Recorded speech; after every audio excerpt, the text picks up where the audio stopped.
We want certain services to be provided for the 30-day period. So we have 17 down.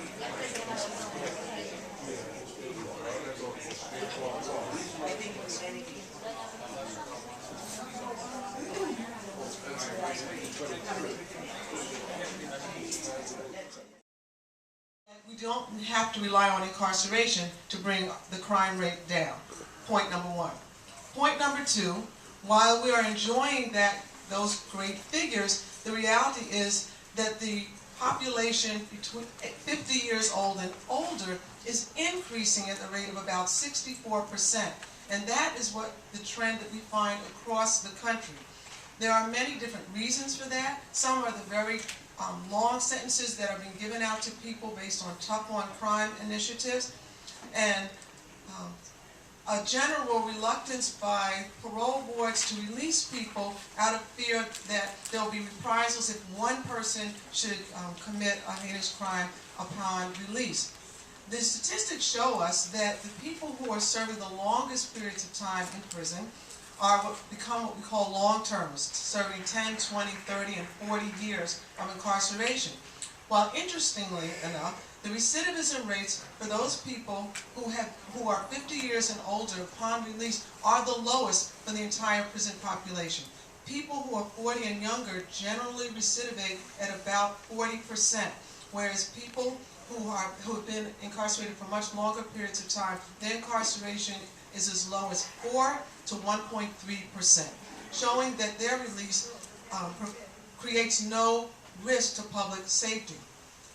In New York State, we have over 9,000 people who are over 50 years old and incarcerated, and that number is up by almost 1,000 in just the past 12 months. So as you can see, we have a very serious problem with respect to people aging in prison, and that is the reason we thought it was so very important to focus on that issue in today's workshop.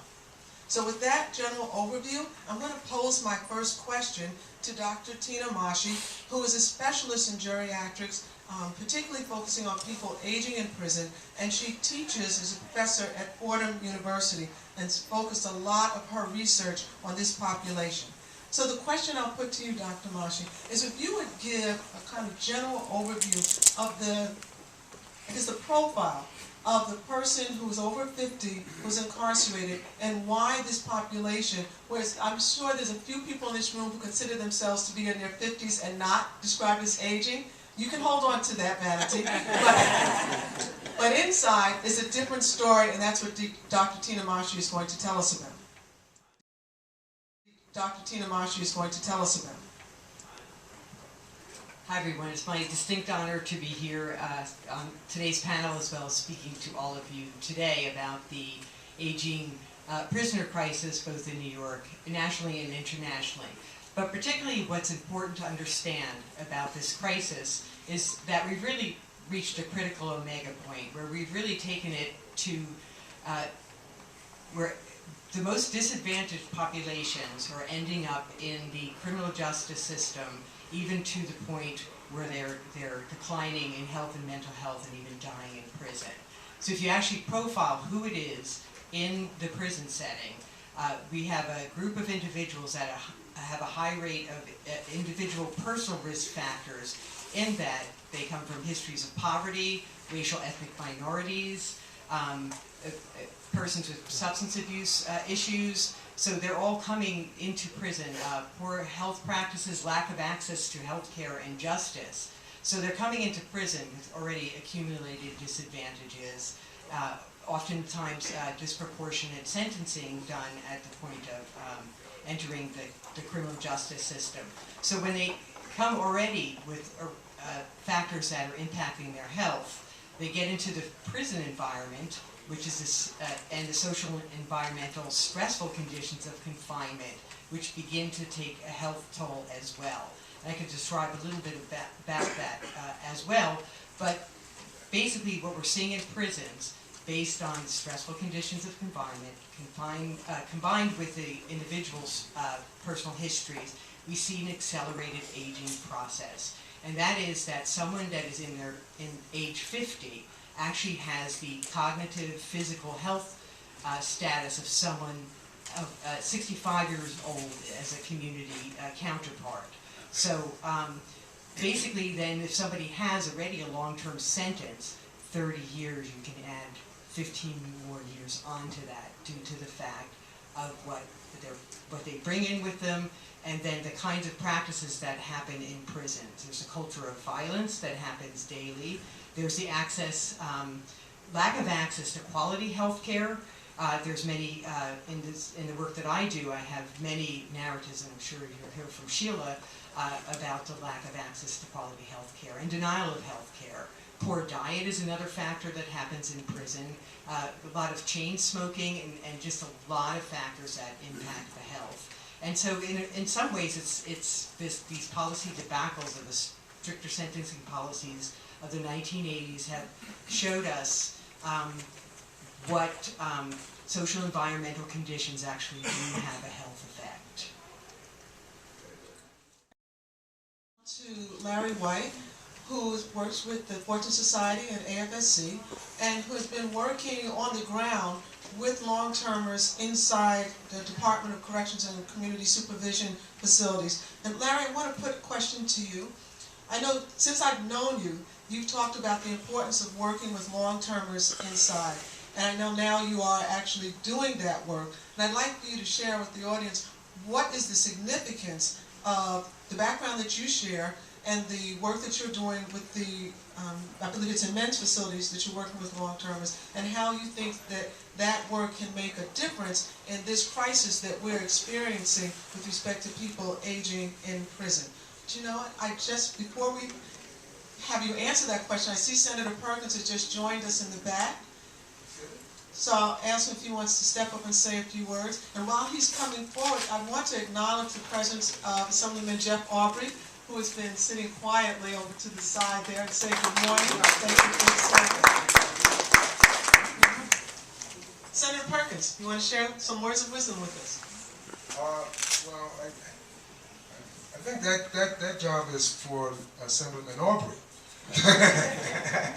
After all, he has been the spearhead of the progressive approaches to prison reform and solitary confinement, and want to recognize him in that regard. Even before I became an elected official in the city council, he was known to be in that way. So please give him a round of applause, a special round of applause.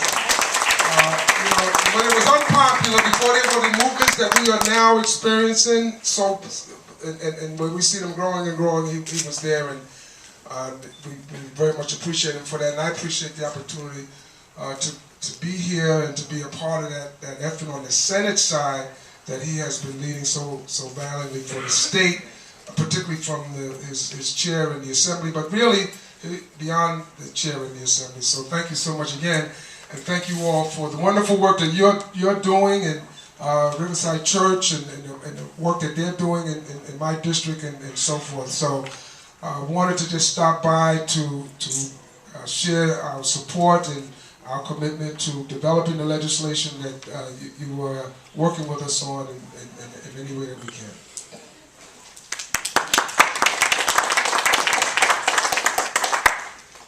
And then, of course, not quite related to this, but nevertheless, as part of that whole justice movement, is the workshop that we'll be having at 3 o'clock concerning the Central Park 5. And we invite you all, if you get a chance, to please stop by. Looking like good staff. Jeff, you want to go? Is somebody in the bus? Raymond Santana now? Who is Raymond? ¿Dónde está? Raymond. Hey, Raymond Santana, one of the Central Park 5, has joined us.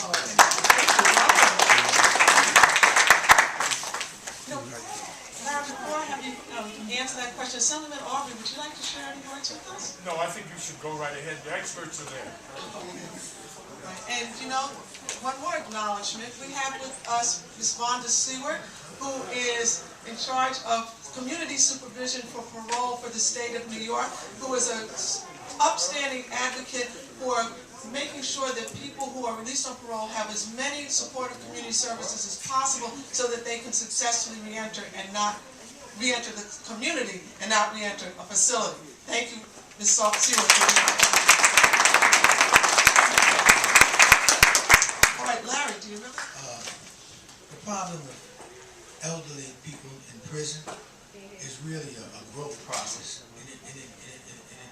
stages is what, in my research with Gina and my development team, is what we call the prison aging process. And it involves 3 specific segments of the general prison population. First of all, they are what we call novice long-term prisoners. I mean, long-term people serving incarceration inside our prison system. These are people who are serving sentences of 15 years or more. During the course of serving their sentences, they grow old, or rather they age. And when they reach the age of 65 years old, they are classified as elderly. Once they reach the point of elderly, if they become infirm and require special care and treatment, they are classified as geriatrics. And so those 3 stages, all right, are the real growth rate of the elderly in our prisons. This is not to say that people don't come into our prisons at a point where they are 65 or older, but the great numbers of the people in our prisons who we consider elderly have grown old while they were in prison and past their stages. The causes of that comes from 3 specific areas. One is the long, lengthy sentences, all right, that are being given out. Sentences that start from, well, we saw it in Brooklyn. They had, I think it was a rabbi or a counselor, a rabbi who was posing as a counselor. He got, what was it, 130 years in prison? Yeah. These kind of sentences make no sense at all. But they're the primary cause. The second cause is the release policies, especially the parole release policies. All right, the parole release policies extend the amount of time that people actually spend in prison on their sentences.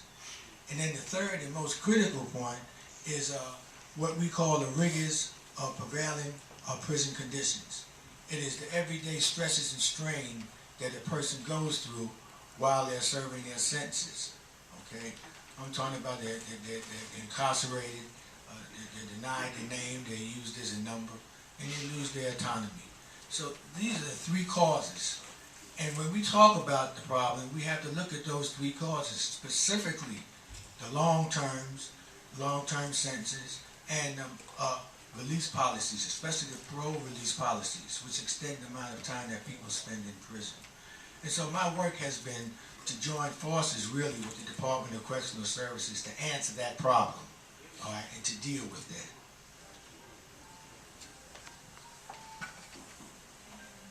I'm going to send them.